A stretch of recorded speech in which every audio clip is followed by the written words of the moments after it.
Qual o melhor exercício para hipertrofia do glúteo? Já vou puxar logo já também para outra pergunta, que é hip thrust versus agachamento. Pô, essa pergunta é muito maneira, cara. Qual o melhor exercício? Dificilmente eu vou conseguir falar qual o melhor exercício para qualquer coisa. Não vou conseguir colocar... Porque eu acho que eu sempre tento entregar, ver o que cada um me entrega diferente, ponto positivo, ponto negativo. Mas, agachamento versus elevação pélvica, né? Naquele trabalho do Plotkin lá, que a gente, né? Eles analisaram o glúteo máximo em 3 regiões, região mais superior, mais central e mais inferior, e verificaram que a região mais inferior foi mais hipertrofiada nos dois, a região mais central um pouco menos e a região superior um pouco menos. E que não teve diferença na hipertrofia de glúteo em nenhuma das regiões entre os grupos que realizaram cada exercício. Ou seja, os 2 exercícios não têm diferença na hipertrofia, né? Só que o caminho que você chega, o caminho que cada exercício tem para estimular o glúteo, ele é diferente. Porque se você pega lá vamos botar o hip thrust, né, elevação pélvica, você tem um torque considerável no começo do movimento, né?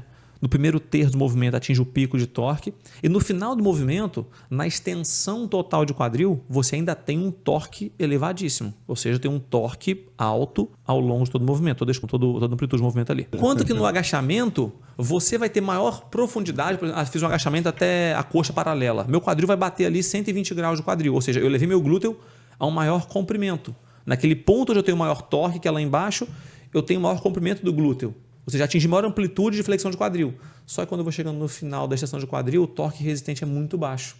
Então, eu tenho um torque até o final da fase concêntrica e o outro, eu consigo levar o meu glúteo a um maior comprimento e naquela condição de maior comprimento, eu tenho um torque considerável ainda. Então, acho que esse é um ponto legal. Outro ponto sobre elevação pélvica é que o adutor magno ele é um potente extensor de quadril quando você está com o quadril em flexão, partindo de uma flexão.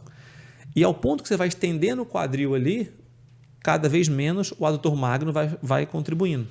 E os isquiosurais estão em insuficiência ativa, né? Flexionados no quadril e flexionados no joelho e estendidos no quadril. Ou seja, a elevação pélvica, se eu puder escolher um exercício para isolar o glúteo ou mais isolar o glúteo, acho que ele é o melhor. Eu consigo não ter grande participação de quadríceps, vai ter? Vai, mas bem menos com agachamento. Isquiosurais vão estar praticamente passeando no parque ali, o adutor magno vai estar de férias, então quem vai se ferrar na história mesmo vai ser o glúteo. Agora o agachamento é muito mais completo, que além do glúteo eu te entrego o resto.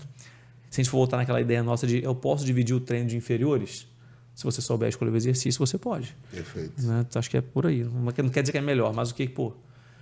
Perfeito. Pensando na questão do músculo alongado, né? Se a gente for pensar numa comparação entre os dois, teoricamente seria aquele estímulo ali de maior tensão com o músculo alongado no agachamento, meio que compensa a tensão constante durante toda a elevação pélvica. Acho que é por aí. E aí, uma coisa que a galera fala que eu acho equivocada. Elevação pélvica é isolado? Não. Não, né? Não, para mim não. A galera chama de isolado um exercício multiarticular. Ele isola mais o glúteo, né? Assim...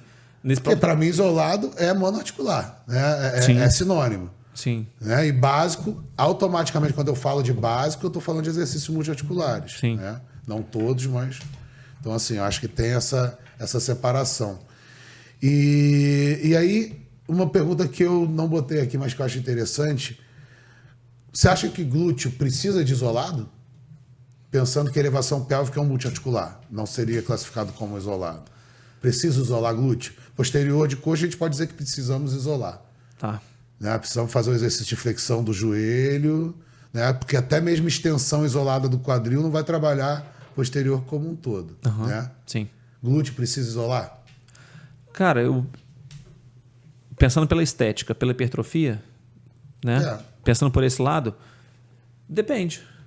Se a pessoa, por exemplo, vão ter pessoas que vão fazer, sei lá, um agachamento e a resposta proveniente de um agachamento para essa pessoa vai ser de um quadríceps ficar a coisa mais linda do mundo, os vastos, né, principalmente, mas o glúteo não vai desenvolver tanto para aquela pessoa.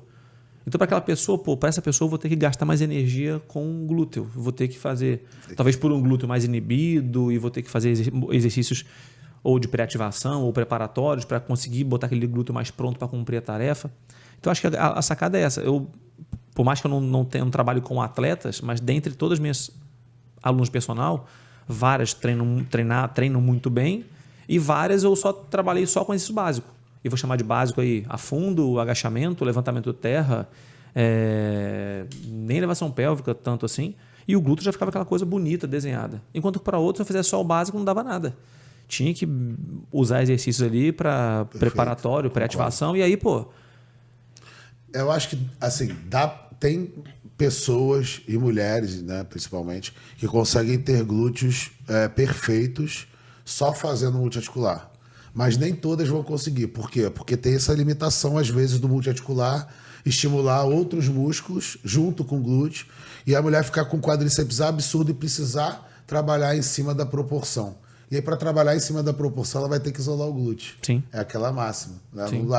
Se eu fizer multiarticular, mesmo a elevação pélvica, vai ter uma ativação de quadríceps aí. Então, se a pessoa não quer desenvolver quadríceps ou quer desenvolver glúteo em detrimento do quadríceps, ela vai precisar isolar. Mas realmente dá para construir glúteos gigantescos e hipertrofiados só com multiarticulares. Sim. Enquanto outros talvez não consigamos. Ô, Bel, teve aquela história que o Camões contou no episódio dele aqui, né? Que ele parou de fazer agachamento porque o glúteo estava hipertrofiando muito mais do que o quadríceps. Quadríceps. É, ao contrário.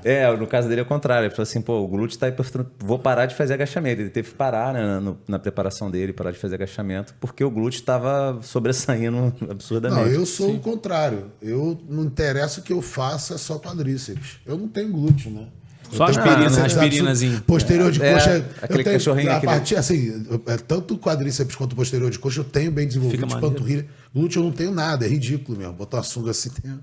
É igual aquele cachorro, né? Aquele meme, né? Igual aquele meme do cachorro. Aquele meme Tem do até cachorro. um vídeo que botaram o cachorrinho pra me zoar aqui. Eu falei, pô. Nosso editor, Thiago, né?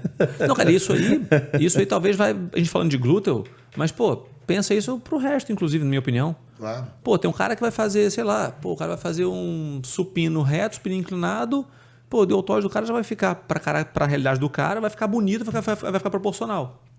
Para outras pessoas não, vai ter que dar uma gastada mais no... O próprio Jonato fala muito isso, que bíceps para ele tem que remar pra caceta pro bíceps conseguir dar uma destacadinha e mesmo assim... Eu tenho dificuldade também de braço pra caramba. Porra. Eu tenho muita facilidade pra peitoral, trapézio assim, não preciso fazer nada, espirrei, o trapézio brota. Bum, vai lá em cima. Perna também. Perna eu já treino há alguns anos, uma vez por semana. É o que eu tenho melhor, é o que sai melhor na avaliação, é o que tá mais seco, mais volume.